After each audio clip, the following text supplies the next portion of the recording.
කාර්මික පින්නතියනේ. ඉතින් ඔබ බොහෝ දෙනෙක් භාවනා කරන්න ඕන කියලා කියනවා.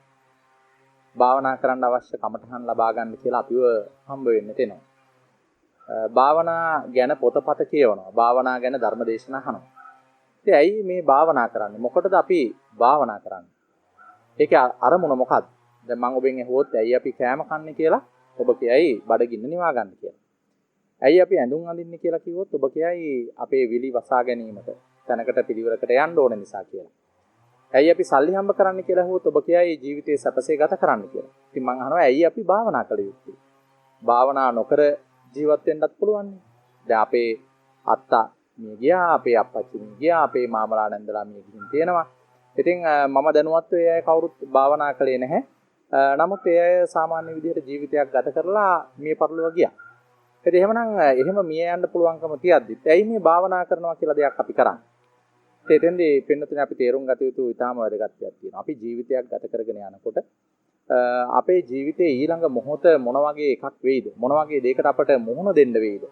මොන වගේ දෙයක් අපට අහන්න වෙයිද? මොන වගේ දෙයක් දකින්න වෙයිද? මොන වගේ දෙයක් ස්පර්ශ කරන්න වෙයිද කියලා අපි හරියටම දන්නේ නැහැ. අපි මේ ජීවත් වෙනවා කියන්නේ කවදාවත් ගියේ නැති ගමනක් යන එකයි මේ කරන්නේ.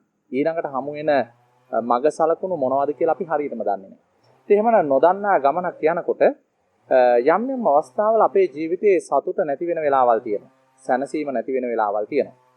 අපේ හිතේ තරහ ඇති වෙනවා, දුක ඇති වෙනවා, ශෝකය ඇති වෙනවා, පසුතැවීම ඇති වෙනවා, බය, සැකය, අවිශ්වාසය, ඒ වගේ දේවල් ඇති වෙනවා.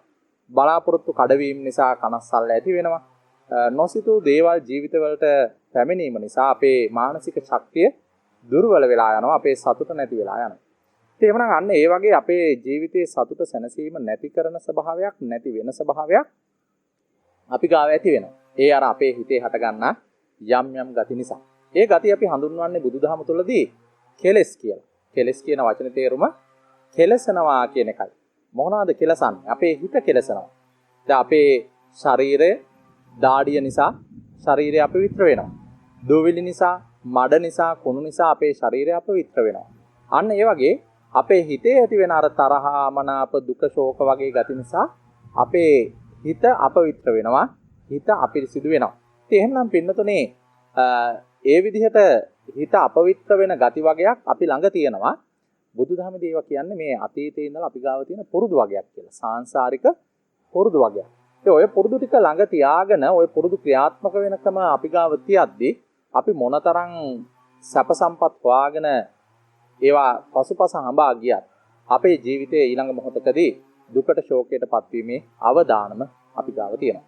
ඉතින් එහෙනම් භාවනාව තුළින් අපි කරගන්න ඕනේ අන්න ඔය වගේ අපේ හිතේ ඇති වෙන අපිව දුකටපත් කරන, අපිව ශෝකයටපත් කරන, අපේ සතුට නැති කරන පුරුදු සමුදාය නැති කර ගැනීම.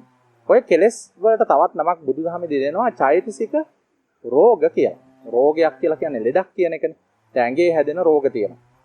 උණ, හෙම්බිරිස්සාව, දියවැඩියාව, කොලෙස්ටරෝල්. ඉතින් ඒවා රෝගී තත්ත්ව අංශභාගය, පිළිකා. ඒවා රෝගී තත්ත්ව. ඒ රෝගයක් කියලා කියන්නේ කයේ තියෙන ස්වභාවික තත්ත්වය නැති කරලා දානවා, වෙනස් කරලා දානවා. වේදනාකාරී බවක්, දුක් වේදනාවන් රාශියක් අපි තුල ඇති කරනවා. එවනම් මේ සිතේ ඇති වෙන අර තරහ, අමනාප, දුක, ශෝක වගේ ගති වලින් මනස වේදනාවටපත් වෙනවා, මනස පීඩාවටපත් වෙනවා. සිතේ තියෙන අර ස්වභාවික තත්ත්වය සම්පූර්ණයෙන්ම නැති කරලා දානවා. ඉතින් එහෙමනම් ඒ වගේ රෝගී තත්ත්ව ටිකක් අපේ හිතවල තියෙනවා. අපිට උපතින්ම මේ රෝග ඇවිල්ලා තියෙන්නේ. ඒ රෝග වරින් වර අපේ ජීවිතේ ඉස්මතු වෙනවා. දැන් උණ කියන ස්වභාවය වරින් වර ඔයාගේ ජීවිතේ ඉස්මතු වෙනවා. ඒ වගේ මේ අර කෙලස් ගති, ඒ චෛතසික රෝගත් අපේ ජීවිතේ වරින් වර ඉස්මතු වෙනවා. එහෙනම් ඒ රෝග සුව කර ගැනීමට තියෙන වැඩපිළිවෙල තමයි පින්නතුනේ මේ බුදුදහම තුලදී භාවනාව කියලා අපි කතා කරන්නේ. දැන් ඔබ දන්නවා ශාරීරික සුවතාවය වෙනුවෙන් අපි යම් යම් ව්‍යායාම කරනවා. යෝගා වෙන්න පුළුවන්. එහෙම නැත්නම් වෙන කුම්ෆු කරාටි වගේ දෙයක් වෙන්න පුළුවන්. එහෙම නැත්නම් තායි චි වගේ දෙයක් වෙන්න පුළුවන්. එහෙම නැත්නම් අපි හිතමු සුම්බා වගේ දෙයක්, ඇරබික් වගේ දෙයක්. එහෙම මොනවා හරි දේවල් අපි කරනවා අපේ කායික නිරෝගීතාවය රැක ගන්නට. ඉතින් අන්න ඒ වගේ පින්නතුනේ මේ භාවනාව කියලා කියන්නේ මානසික නිරෝගීතාවය රැක ගැනීම සඳහා කරන පුහුණුවක්. ඉතින් අන්න ඒ පුහුණුව තුළ දවසින් දවස අර පුද්ගලයෙක්ගේ හිතේ ඒ කෙලෙස් ක්‍රියාත්මක වෙනකම අඩු වෙන්න පටන් ගන්නවා. ඒවා ඉවත් වෙන්නට පටන් ගන්නවා. ඉතින් මේ ලෝකේ අපි රැවටිලා ඉන්න ලොකුම රැවටීමක් තියෙනවා. දැන් අපි කියනවානේ අර පුද්ගලයා මාව රවට්ටවුවා, අහවලා මට මේ බොරුව කියලා මාව රවට්ටවුවා කියලා අපි කියනවා. අපි එක එක්කෙනාට රැවටුණා කියලා සමහර වෙලාවට අපි කියනවා. නමුත් මේ බාහිර පුද්ගලයන්ගෙන් සිදුවෙන රැවටීමට වඩා අපි තුලින් ඇති වෙලා තියෙන රැවටීමක් තියෙනවා. අපි ළඟම තියෙන රැවටිල්ලක් තියෙනවා. ඒ රැවටිල්ල තමයි මේ මම කියන බොරුවට අපි හසු වෙලා ඉඳීම. මම කියන රැවටීම අපි ගාව තිබීම. ඉතින් අන්න මේ මම කියන රැවටීම අපි ගාව තියෙන්නේ මේ අපේ ජීවිතය පිළිබඳව මනා අවබෝධයක්, මනා වැටහීමක් අපට නැතිකම නිසා. එහෙනම් මේ බුදුදහමේ භාවනාව තුළින් උගන්වන්නේ ඔන්න ඔය බොරුවෙන් නිදහස් වෙන්න. ඔය රැවටීමෙන් නිදහස් වෙන්නට. ඉතින් එහෙමනම් අන්න ඒ රැවටීමෙන් නිදහස් වුණු තැන අර චෛතසික රෝග ටික සුවපත් වෙනවා. ඒ කෙලෙස් ගති ටික සම්පූර්ණයෙන් නැති වෙලා යනවා. එහෙනම් ඔය මම කියන රැවටීමෙන් නිදහස් වෙන්නට නම් මොකද කරන්න ඕන? ඉතින් ඒ රැවටීමෙන් නිදහස් වෙන්නට නම් භාග්‍යතුන් වහන්සේ දේශනා කරනවා කළ යුතු දේ තමයි ආර්ය පරිේෂණ. මොකද මේ ආර්ය පරිේෂණය කියන්නේ?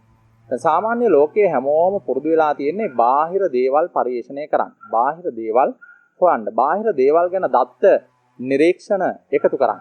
නමුත් මේ බුදුදහම තුල උගන්වන පරිේෂණය ආර්ය පරිේෂණයක්. ඒ කියන්නේ අනාර්ය නෙවෙයි ආර්ය පරිේෂණයක්. තමා ගැන හොයන්න. අර බාහිර දේවල් ගැන නෙවෙයි තමා ගැන. ඒතර තමාගේ කය ක්‍රියාකාරීත්වය, තමාගේ සිතේ ක්‍රියාකාරීත්වය ගැන අවදීන් ඉඳිමින්. එතකොට එහෙම නැත්නම් තවත් විදිහකින් කියනවා නම් තමාගේ ඇස, කන, නාසය, දිව, ශරීරය, මන කියලා ආයතන හයක් තියෙනවා. ආයතන කියන එකේ තේරුම නිෂ්පාදන සිදුවෙන තැන්. ඇහි රූප දැකීම නිසා යම් යම් දේවල් නිපද වෙනවා. එක එක දේවල් හිතෙනවානේ. කනට ඇහෙන ශබ්ද නිසා යම් යම් දේවල් නිපද වෙනවා. විවිධ දේවල් හිතෙනවා.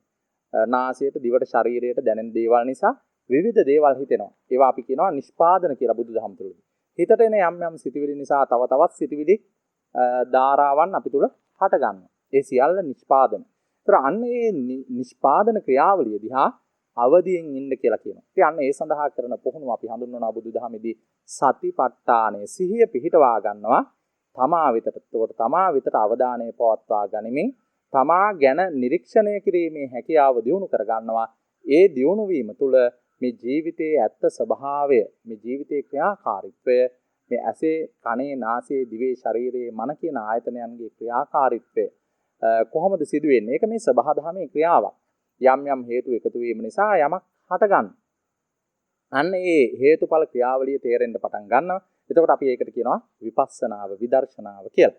ඉතින් එහෙමනම් පින්නතුනේ මම මේ ඊටාම කෙටි හඳුන්වා දීමක් කළේ ඇයි අපි භාවනා කරන්නේ? එහෙනම් අපි භාවනා කරන්න ඕනේ ඇයි?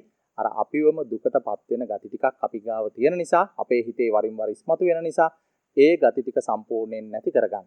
ඒ gati ටික නැති කරගෙන සැනසීමක්, සුවයක්, සතුටක් අපේ ජීවිත තුළ මතු කරගන්න. තවත් විදිහකින් කියනවා. අපි හැමෝම කැමති සැපසේ විඳින්න. සැප විඳින්න, සතුටෙන් ඉන්න. අපි සැප විඳින්න කියලා බාහිර දේවල් තමයි එකතු කරගන්නේ. සල්ලි, මිල මුදල්, යාන වාහන, කෑම බීම, ඇඳුම් පැළඳුම්.